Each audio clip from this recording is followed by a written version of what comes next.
ចាជំរាបសួរនៅក្នុងវីដេអូនេះនាងខ្ញុំបានទៅលេងនៅខេត្តសៀមរាបហើយក៏បានឈានចូលទៅលេងនៅប្រាសាទបាគងចានេះគឺជាទិដ្ឋភាពដ៏ស្រស់ស្អាតនៃប្រាសាទបាគងចាប្រាសាទបាគងគឺជាទម្រង់ប្រាសាទភ្នំធំដំបូងគេនៅសម័យអង្គរដ៏ល្អឯកស្ថិតនៅភូមិឪឡោកឃុំបាគងស្រុកបាគងខេត្តសៀមរាបហើយមានចម្ងាយប្រហែលជា13គីឡូម៉ែត្រតែប៉ុណ្ណោះពីក្រុងសៀមរាប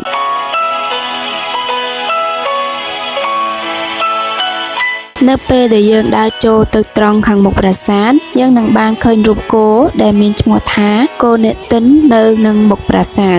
ចានាងខ្ញុំក៏ចង់ដឹងដែរថាពាក្យថាប្រាសាទបាគងមានន័យថាដូចម្ដេចហើយនាងខ្ញុំក៏បានសើចរកក៏បានឃើញថាពាក្យថាប្រាសាទបាគងមានន័យថាគឺជាទីកន្លែងដែលអាទិទេពគង់នៅសម្រាប់ពាក្យថាបាមានន័យថាអ្នកគ្រប់គ្រងលោកឬក៏ជាអ្នកថែរក្សាលោកហើយពាក្យថាគងមានន័យថាគឺជាវត្ថុសម្រាប់បន្លឺសំឡេងឲ្យលាន់ឮរំពងខ្លាំងហើយត្រូវបានអ្នកមានជំនឿលើអាទិទេពប្រើដើម្បីបង្កើតជាសូរសំឡេងដាស់លាន់ឮដល់ពួកអាទិទេពទាំងអស់តាមសិលាចារឹកនៅប្រាសាទបាគងនេះមានឈ្មោះដើមថាឥន្ទ្រេស្វរៈប្រាសាទបាគងនេះត្រូវបានសាងសង់ឡើងតាមរចនាបថព្រះគោដែលមានហេដ្ឋារចនាសម្ព័ន្ធចំនួន5ជាន់ហើយនៅប្រាសាទបាគងនេះដែរក៏មានរូបចម្លាក់ឆ្លាក់អំពីរឿងខ្យងសាំងបញ្ចជន្នយៈដែលឡែកវាមានឯករាជ្យនៅប្រទេសកម្ពុជាយើងក៏ត្រូវបានយកគំរូទៅតាមរចនាបថនៃប្រាសាទបាគងនេះដែរចាចំពោះប្រាសាទបាគងនេះដែរត្រូវបានកសាងឡើងដោយព្រះបាទឥន្ទ្រវរ្ម័នទី1នៅឆ្នាំ881ដើម្បីជាការឧទ្ទិសដល់ព្រះសិវៈនៅក្នុងព្រហ្មញ្ញសាសនា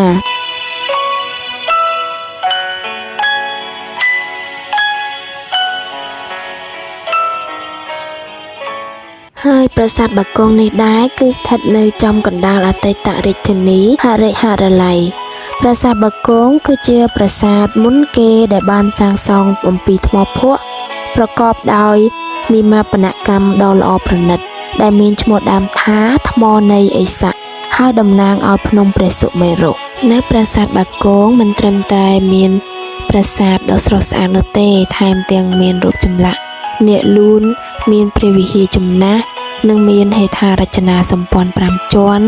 មានអគារបូជាព្រះភ្លើងឬក៏បណ្ណាល័យមានចម្លាក់តោហើយប្រសិនបើយើងបន្តឡើងទៅខាងលើយើងនឹងបានទេសនានៅរូបចម្លាក់ដំរីតួប៉មកណ្ដាលចាគឺយើងមើលទិដ្ឋភាពពីលើប្រាសាទមកក្រោមគឺថាពិតជាស្រស់ស្អាតមែនទែន